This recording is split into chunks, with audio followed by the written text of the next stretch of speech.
And I think we should get them all.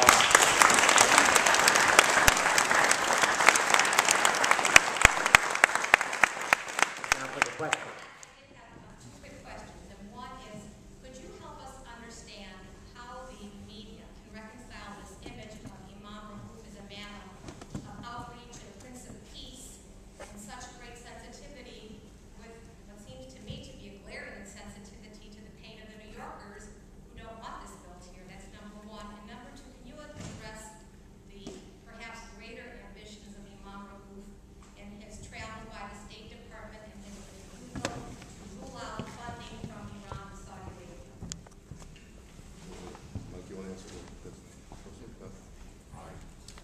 As far as the media is, if you want to talk about the media, you know, if it bleeds, it leads.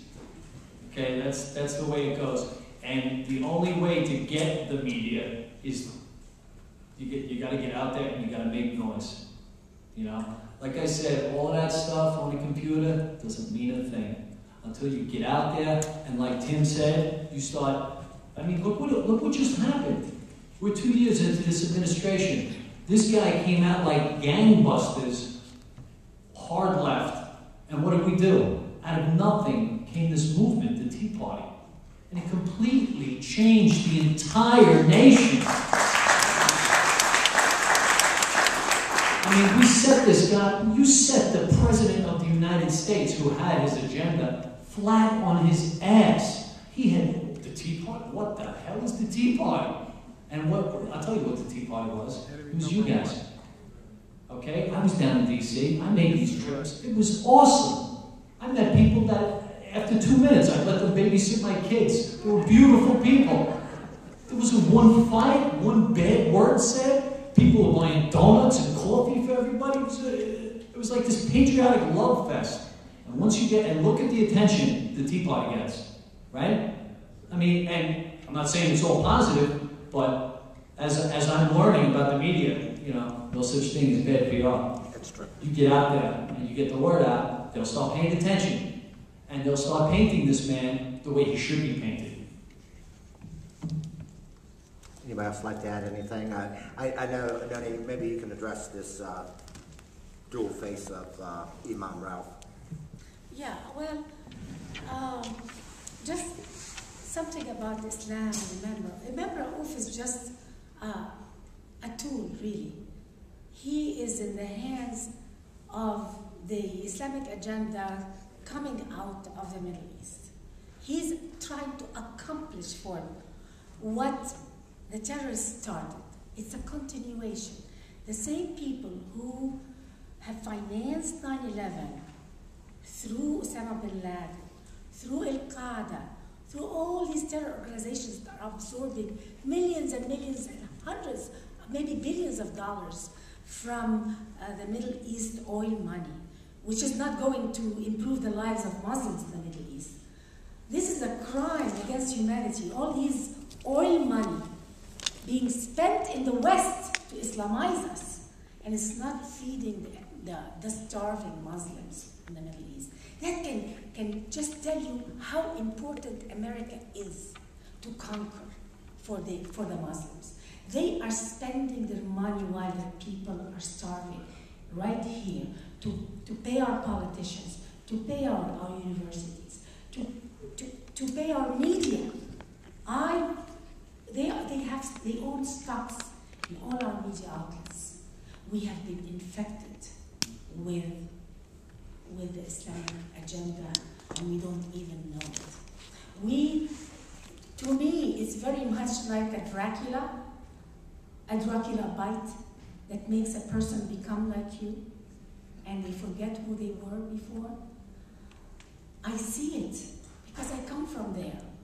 I see the infection inside America, whereby Americans are scared of talking about their fears. You guys are scared. You are all afraid, but you're scared to say it because the first people who are going to attack you are fellow Americans, not the Muslims.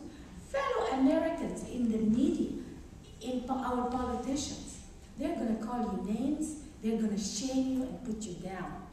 Don't be intimidated. I have a death threat on my head. And you know what? America is worth it. If they take me, if they take me tomorrow, you know what? I'm going to die anyway. One day. Maybe it's a little earlier than what I expect. But America is worth it. We need to fight for our freedom. This country gave me so much. I was living under Islamic law. I was a second-class citizen. I came to America, my first job here, I walked in the hallway. I just want to give you an idea about when you come from oppression and you live in freedom, how you feel. I read in my first job here in America, a sign in the hallway, and it said, this institution doesn't discriminate in hiring according to race and sex, gender and national origin. And I read it and reread it and reread it. I was in awe. You mean I'm like a man in America? Wow!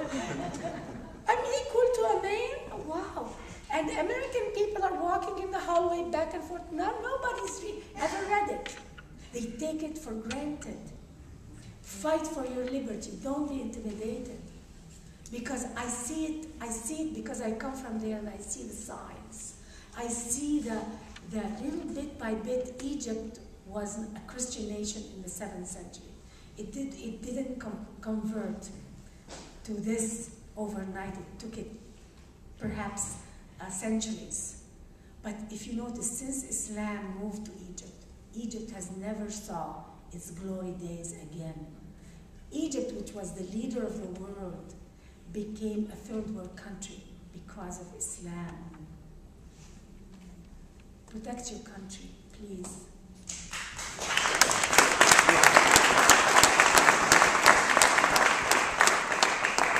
I got the dreaded wrap-up sign, which came from behind y'all. Y'all couldn't see it. But thank you all for coming. And remember, we do have these DVDs up here. And please get one and take it home and share it with your family members and say hi to our guests on your way out. Thank you all for coming.